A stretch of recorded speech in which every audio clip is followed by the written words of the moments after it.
صلی اللہ علیہ وسلم نے فرمایا اللہ نے جہاں مجھے دیگر انعامات سے نوازا ہے وہاں ایک انعام یہ بھی اللہ نے مجھے عطا کیا ہے کہ رمضان المبارک کے مقدس مہینے کے آخری 10 دنوں میں ایک رات ایسی رات ہے جسے لیلۃ القدر کہا جاتا ہے. جو آدمی اس کو پالے گا اللہ 83 سال اور 4 مہینے کی عبادت کا ثواب عطا فرمائے.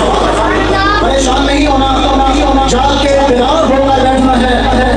30 سال 40 سال 50 سال اگر سو کر وقت گزارا ہے تو کیا حاصل کیا ہے؟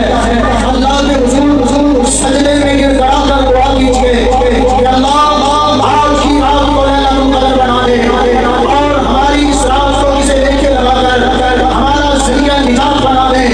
اللہ ہم بڑے نرم و نازک ہیں، سورج کی تپش برداشت نہیں کر سکتے. اللہ جہنم کی آگ سے ہمیں آزاد فرما دے.